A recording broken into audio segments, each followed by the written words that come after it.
তাকে হুজুরা বারবার স্বৈরাচার। আরে ওনাকে স্বৈরাচার বললে একটু কম হয়, আপনার আপা যা করেছে তাকে স্বৈরাচার বললে অনেক কম হয়। হাজার মানুষকে যে খুন করেছে তাকে শুধু স্বৈরাচার না, তাকে তো ফিরাউনের লেডি ভার্সন বলা যায়। ঠিক আছে, চরম পর্যায়ে ইসলাম বিদ্বেষী, চরম পর্যায়ের আলেম বিদ্বেষী, চরম পর্যায়ের কোরআন বিদ্বেষী, চরম পর্যায়ে মাদ্রাসা এবং মসজিদ বিদ্বেষী। এখন তাদের নাতিপুতিরা বলতে হুজুর কি যে বলে 360টা উপজেলার মধ্যে আমাদের আপা মসজিদ বানাইছে, আপনি বলেন উনি মসজিদ বিদ্বেষী। হ্যাঁ, উনি মসজিদ বিদ্বেষী। আপনার আপা যখন দেখেছে যে বাংলাদেশের 4 লক্ষ যুবা মিম্বার থেকে খতিব সাহেবরা আর অপকর্মের বিরুদ্ধে কথা বলে, আমাদেরকে কন্ট্রোল আনার জন্য সে উপজেলাদের মসজিদ বানিয়েছে, যাতে করে তার পক্ষে তাদের লালিত হুজুররা সাফাই গাইতে পারে। ধোকা দিয়ে সকলকে বোকা বানানো যাবে না, কথা চিন্তা করেন কেউ বলে। সেখানে কোনো হক করতে আলেমদেরকে ঢুকতে দেয় না, সেখানে বসে স্বাধীনভাবে হুজুরা খুতবা দিতে পেরেছে। তাহলে কেমনে তিনি আলেম প্রেমিক হলেন? শুধুমাত্র 2021 সালের 2600 আলেমের মানে মিথ্যা মামলা করেছে বাংলাদেশ মুসলিম কান্ট্রি। পৃথিবীর দ্বিতীয় বৃহত্তর মুসলিম জনগোষ্ঠীর যাদের চেহারা দেখলে মানুষ নিজেকে ধন্য মনে করে, যে সমস্ত আলেমদের হাত স্পর্শ করতে পারলে লোকেরা সারা জীবন গৌরবের সাথে বলে হুজুর সাদানি মোকাবিলা করেছে, সেই সমস্ত আলেমদের হাতের মধ্যে গরুর রশি লাগিয়ে, কোমরের মধ্যে রশি লাগিয়ে, পায়ের মধ্যে লোহার ডান্ডা বেরি করিয়ে আসমানের নিচে জমিনের উপরে আনন্দের সাথে বিয়াতবির সর্বর নিকৃষ্ট উদাহরণ ফরিদাকারী হাতিরা তৈরি করেছে। আপনাকে স্বৈরাচারী বললে আপনাদের অনেকের কষ্ট লাগবে, আমার অপেক্ষা আছে আমার ফিরতে বিদেশে দেশে মনে মনে চিন্তা বলে পাগলের মনে মনে। এই পাগল গুলো বন্ধুরা 2-4-5 জন রাস্তাঘাটে মিছিল করে, আমার মাথায় ধরা না, এগুলো খাই কি? আরে বাবা, আমি তোমার শত্রু না, তুমি যে জয় বাংলার স্লোগান দিলা 5-7 জনে, তোমার যে বিপদটা হচ্ছে, তোমার বউ আছে, সন্তান আদি আছে, তুমি যাদের সাফাই গাও তাদের এই দেশে আসে না। তারা তো হাজার হাজার লক্ষ লক্ষ কোটি টাকা দেশ থেকে বিদেশে পাচার করে এক একজনের রাজ সিংহাসন নিয়ে বসে আছে। আর তুমি হচ্ছে সেই 2 আনার গোলাম। তোমাকে লাঠিয়াল বাহিনী হিসেবে ব্যবহার করে, তোমাকে শিশু হিসেবে ব্যবহার করে, তোমাকে ঢাল হিসেবে ব্যবহার করে ওরা এই পৃথিবীকে ভোগ করতে চায়। তোমার যদি নিজেকে ঢাল হতে মনে চায়, আল্লাহ দিনের জন্য ভালো হয়ে যাও, বললে তুমি শহীদ হয়ে যাবে, আসলে তুমি গাজী হয়ে যাবে। ঠিক না? বলে ইসলামের জন্য ক্ষতি হয়ে যাও,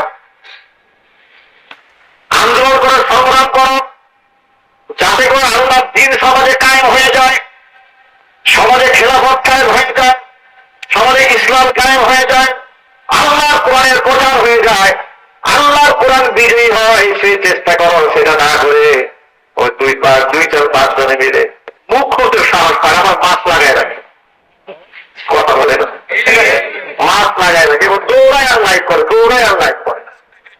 পাগল, তোমার কে বলেছে এরকম সংগ্রাম করতে?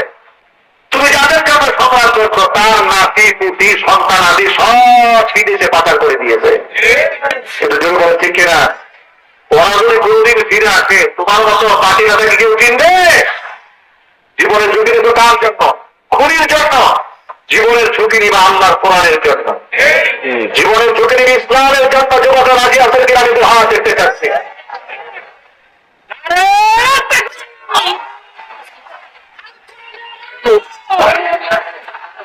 সংসদে গেল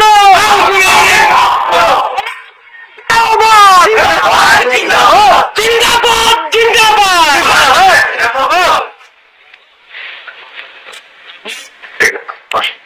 আমাদের ভাই দিয়েছেন, আল্লাহ তাআলা কবুল করেছেন।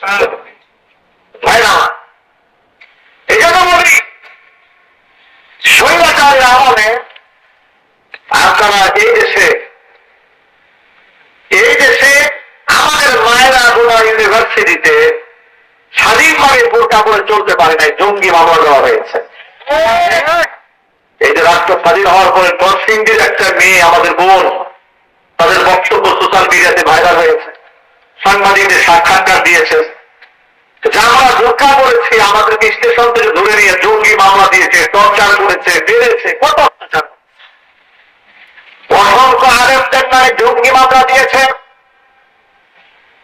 আমার নামে একাধিক মামলা দিয়েছে। কখনো আমাকে আওয়ামী লীগের আমলে কখনো দিয়েছে বিএনপির আসামি, কখনো দিয়েছে জামাতের মামলার আসামি, কখনো দিয়েছে হেফাজতের মামলার আসামি। যখন যেখানে সুযোগ পেয়েছে মামলা দিয়ে আসামি বানাই দিয়েছে। 2018 সালে স্টেজ থেকে ধরে নিয়ে মামলার ইজহারে লেগেছে, কোথায় মুক্ত মিটিং থেকে ধরেছে, আমার পকেটে 16টা ককটেল বোমা পাওয়া গেছে। আরেকদেরকে ওরা কত ভালোবাসে, বুঝতে পারছেন তো, কত মহব্বত। আবার ওই সমস্ত এমন তারিখে কিন্তু নামধারী আলেম জান্নাতের সার্টিফিকেট দিয়েছে। এগুলো আলেম না জালেম? জালেম বলো, এক পার্টিতে বউকে জননী উপাধি এক জালেম, ঠিক না? আরেক জালেম বলেছে আপনি জান্নাতের অমর। 5 তো সীমা থাকা উচিত। আমি যদি বাদ করে তখনই বলেছিলাম, ওই আমলেই বলেছিলাম যে কতজন আলেমকে খুন করলে জান্নাতি হওয়া যায়, এটা তালিকা তৈরি করা দরকার। স্বপ্ন চত্বরে শত শত মাদ্রাসা ছাত্রকে তারা গুম করেছে, খুন করেছে, আহত করেছে, রক্তাক্ত করেছে, কথা বলতে হবে, ঠিক কিনা বলে। আবার 2018 সালে নির্বাচনের আগে যেমন সমাজ দেয়, কওমি মাদ্রাসার দাওরায়ে হাদিসের সমাজের স্বীকৃতি দেয়, নির্বাচন সামনে হুজুর দেখতে কাছে আনতে হবে, মনে করে এই বন্যামি আমরা বুঝি না। কি বলে এই বন্যামি জাতি বুঝে না? জাতি বুঝে, যার জন্য জুলাই আগস্টের বিপ্লবে শুধু স্কুল কলেজ ইউনিভার্সিটি আমাদের সন্তানরা জীবন দেয়, মাদ্রাসার অসংখ্য ছাত্ররা, আপনারা দেখেছেন এই হায়দ্রাবাদে মাদ্রাসার ছাত্ররা এই স্বৈরাচারীকে কিভাবে ডিফেন্স করেছে। অসংখ্য আলেম ওলামার ফজর উপরে মাদ্রাসার ছাত্র শহীদ হয়েছে। অথচ এই জুলাই সনদ সরকার তৈরি করলো কয়েকদিন আগে, সেখানে আল্লাহর নামটা পর্যন্ত লেখার সময় তারা পায় নাই। এর কিন্তু অকৃতজ্ঞ নাফরমান জাতি আর কি হতে পারে? আমরা ডক্টর মোহাম্মদ ইউনূসকে বলবো, পৃথিবীর কোন নাস্তিক আর বেঈমানদের সাহায্যে আমাদের স্বাধীন করি নাই। স্বৈরাচার মুক্ত করেছে স্বয়ং আল্লাহ তাআলা আপন সাহায্যের মাধ্যমে কথা বলতে হবে, ঠিক না? অবশ্যই জুলাই সনদে লিখতে হবে, যদি লেখা না হয় তাহলে কঠিন আন্দোলন করে তুলতে হবে, মুসলমান করতে হবে, ঠিক না বলে। আল্লাহ নাম লেখার সময় পায় না তাদের, সব জায়গায় ধান্দাবাজি কর, সব জায়গায় ফাটানি কর, ইসলাম নির্দেশিত কর্মকাণ্ড সব জায়গায় করতে চায়। মূল কথায় ফিরে আসি ভাই, যে কথা বোঝাতে চেয়েছিলাম সেটা হলো সন্ধ্যাকারে আমাদের বোনেরা বিশ্ববিদ্যালয়ে স্বাধীনভাবে বোরকা করতে পারে নাই, আমাদের ছেলেরা লোকের মধ্যে স্বাধীনভাবে দাঁড়িয়ে রাখতে পারে নাই।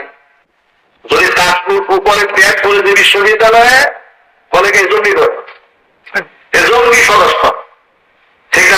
বলে এইভাবে তাদেরকে কষ্ট দেওয়া হয়েছে, এইভাবে ইসলামকে দমানোর চেষ্টা করা হয়েছে। ইসলামকে দমানো যাবে না। আগামী বাংলাদেশ ইসলামের বাংলাদেশ হবে ইনশাআল্লাহ। ইনশাআল্লাহ একটু জোরে বলেন না ভাই। আপনারা চান না মন থেকে কোরআন দিয়ে দেশ সমাজ রাষ্ট্র পরিচালিত হোক? কারা কারা সারা বাংলা হাত দেখতে চায়? আল্লাহকে দেখায় না।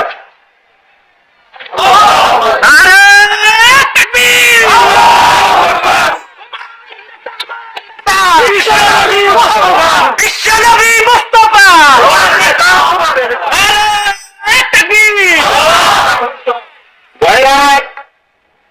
যারা করুন আপনারা দেখতে ম্যাচ জিতে এসেছে, খেলোয়াড়কে মাথায় তুলে নিয়ে গেছে, ফ্ল্যাট দিয়েছে, বাড়ি দিয়েছে, গাড়ি দিয়েছে, ঠিক না ভাই? মানে ক্রিকেট খেলেছে 2-4-5টা দেশের সাথে, ওরে বাপ রে বিশাল ট্রেনিং, সব ক্যামেরা সাংবাদিক সব ওইদিকে। উনি কোন টয়লেট থেকে বের হলে তাও পত্রিকায় আসে কথা বলে। বন্যা দিয়ে যুদ্ধ করেছেন, বন্যার কারণটা কি সেটা পত্রিকাতে আছে। কিন্তু পক্ষান্তরে বাংলাদেশের সুরাষ্ট্র প্রার্থীরা আন্তর্জাতিক সুরাট প্রতিযোগিতায় 100 করে রাখতে ছাত্রদের সাথে কম্পিটিশন করে 1 নম্বর হয়ে যাচ্ছে। তাদের কোনো গাড়ি বহন নাই, রাষ্ট্রীয় কোনো সংবর্ধনা নাই, তাদের জন্য কোনো ফ্ল্যাট বরাদ্দ নাই, কোনো গাড়ি বরাদ্দ নাই, কোনো সম্মাননা কিচ্ছু নাই। এইভাবে ইসলামকে দমিয়ে রাখার জন্য চেষ্টা করা হয়েছে, ঠিক আছে? ঠিক। মাঝখানে দেখলাম একবার কিছু প্রণোদনা দেওয়া হয়েছে, আপনারা শুনে অবাক হবে, প্রাইম মিনিস্টারের হাতে আন্তর্জাতিক পুরস্কার প্রাপ্ত ছেলেকে 2 লাখ টাকার একটা প্রিজ দেওয়া হয়েছে। আমি 2 লাখ টাকা আমি পরিবিবেচনা করি না। যে দেশে একটা ক্রিকেট ম্যাচ খেললে যাকে রাষ্ট্রীয়ভাবে ফ্ল্যাট দেওয়া হয়, গাড়ি দেওয়া হয়, প্লট দেওয়া হয়, সেখানে বিশ্বমন্ডিতে কোরআন প্রতিযোগিতায় 1 নাম্বার হলো, সে পায় 2 লাখ টাকা। আমাদেরকে ধান্দা করেন আমাদের সাথে, তন্দারি করেন মুসলমানদের সাথে, মুসলমানদের ট্যাক্সের টাকায় গাড়িতে চলেন, অথচ মুসলমানদের ট্যাক্সের টাকায় আরেকদের সম্মান দিতে পারেন না। এর মানেটা কি? এটা স্পষ্ট প্রমাণ হয় তারা কাফের বেঈমানদের মনোরঞ্জন করার চেষ্টা করে, ঠিক না? কেউ বলে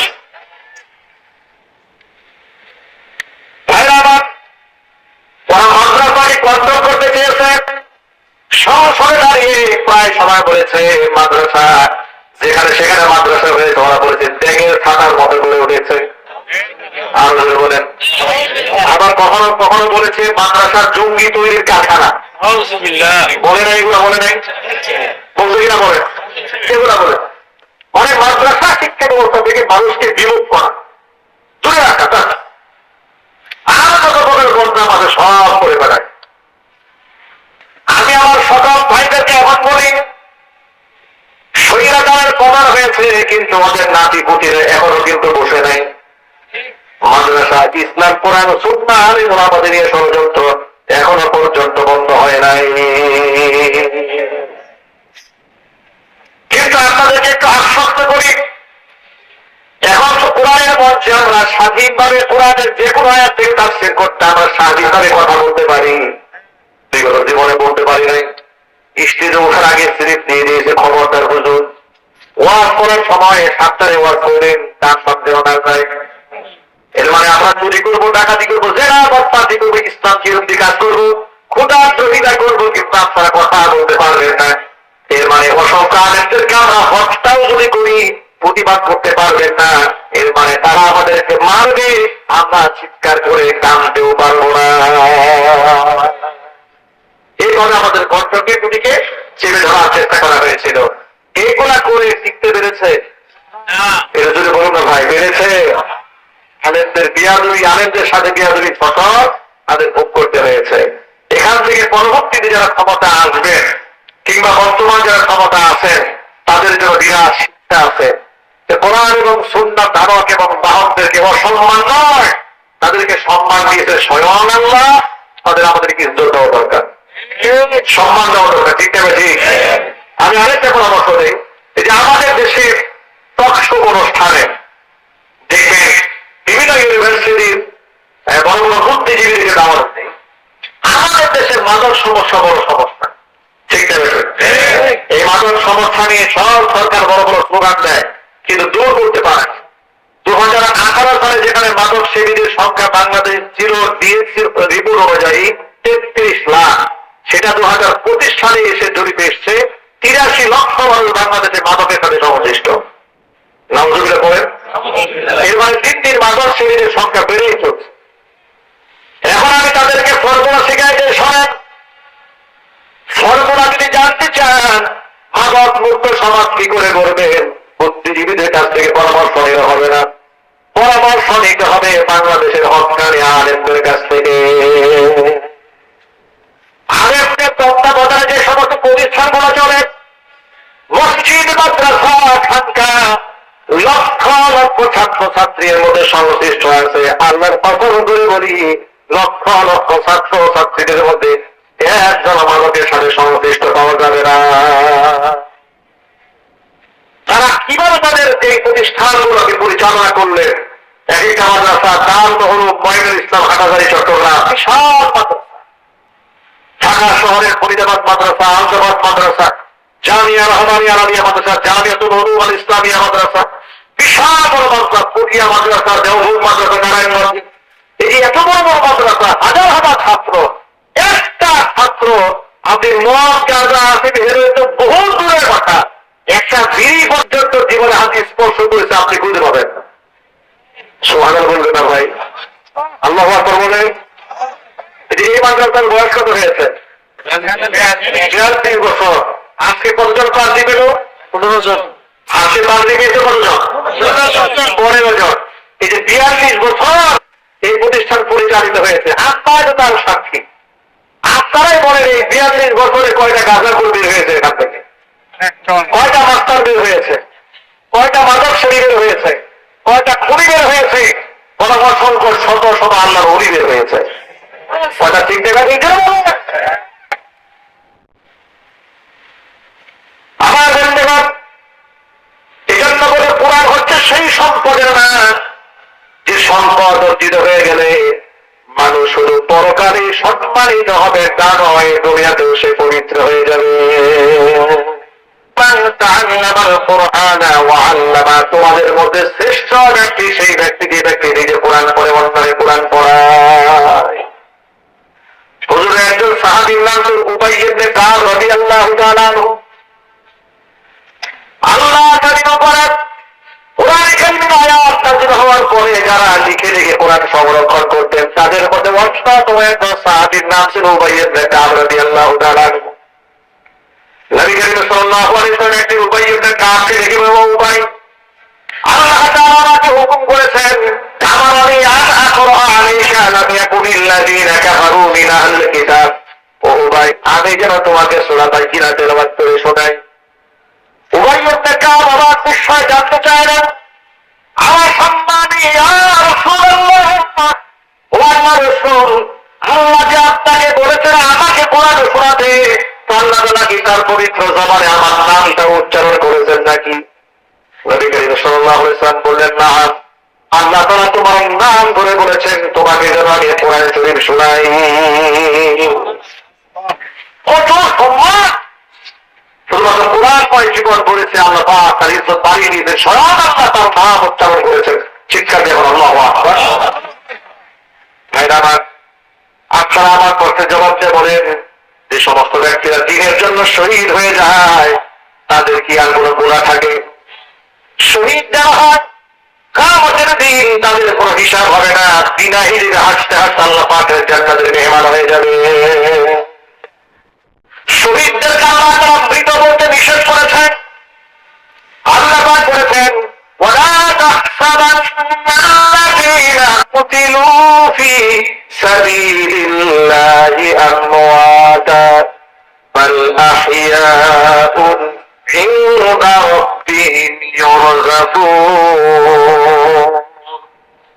আমি আল্লাহর রাস্তায় যারা নিহত হয়েছি, মরে গেছে, এটা তোমরা ধারণাও করো না, বরং ওরা জীবিত আছে। আমি আল্লাহর পক্ষ থেকে আমার কাছ থেকে এদেরকে রিজিক সরবরাহ করা হয়। সুবহানাল্লাহ। শহীদদের কোনো হিসাব নেই, ওরা বিনা হিসেবে জান্নাতি। শহীদদের মৃত্যু কোনো যন্ত্রণা হয় না। নবীজি সাল্লাল্লাহু আলাইহি ওয়াসাল্লাম বলেছেন, পিঁপড়া যখন মানুষকে কামড় দেয় যতটুকুন যন্ত্রণা পায়, শহীদের আত্মা দুনিয়া থেকে বিদায় হওয়ার সময় শহীদ তার থেকেও কম কষ্ট পায়। বলে বলেন সুবহানাল্লাহ। আয়াত নাযিল হওয়ার একটা প্রেক্ষাপট শুনে আপনাদেরকে। নবীজির বিখ্যাত সাহাবী জাবের রাদিয়াল্লাহু তাআলা আনহু থেকে বর্ণিত হাদিস। জাবের রাদিয়াল্লাহু তাআলা আনহুর বাবার নাম ছিল আব্দুল্লাহ ইবনে আমর ইবনে হারাম। 100 বছর উপরে বয়স হয়ে গিয়েছে, বৃদ্ধ মানুষ। এই জাবের রাদিয়াল্লাহু তাআলা আনহু ইসলাম ধর্ম গ্রহণ করার পর যতগুলো জিহাদের সুযোগ পেয়েছেন সবগুলো জিহাদের মধ্যে অংশগ্রহণ করেছেন। কেবলমাত্র শুধুমাত্র উহুদের ময়দানে তিনি সামিল হন নাই। কারণটা শোনাই। জাবের রাদিয়াল্লাহু তাআলা আনহুর বাবার নাম আব্দুল্লাহ ইবনে আমর ইবনে হারাম। জাবেরকে ডেকে বলে, যাবে এবার আমি আল্লাহর রাস্তায় জিহাদে যাব। তোমার 9টা বোন আছে। কয়টা বোন? আরো জোরে। এই 9টা বোনের দায়িত্ব তুমি দেখবার করো। আমি আমার 9টা মেয়েকে তুমি বড় ভাই হিসেবে তোমার হাতে ন্যস্ত করলাম। আমানত। আমি আল্লাহর পথে জিহাদে যাব। যদি আল্লাহ তাআলা আমাকে গাজী হিসেবে ফিরে দেন, আমি ফিরে আসবো। আর আল্লাহ পাক যদি আমাকে শাহাদাত মঞ্জুর করেন, আমি আল্লাহর ব্যাপারে মেহমান হয়ে যাব। বৃদ্ধ বয়সে ইমানের জোর কত! সুবহানাল্লাহ বলবেন না? মানুষ তো জিহাদে যায় জোর করে। 100 বছরের ঊর্ধ্বে হয়ে গেছে, উনি রসুলের কাছে যুদ্ধের ময়দানে যাওয়ার পারমিশন চাইলেন। তার যে স্পিরিট, তার যে আগ্রহ, এটা দেখে নবীজি সাল্লাল্লাহু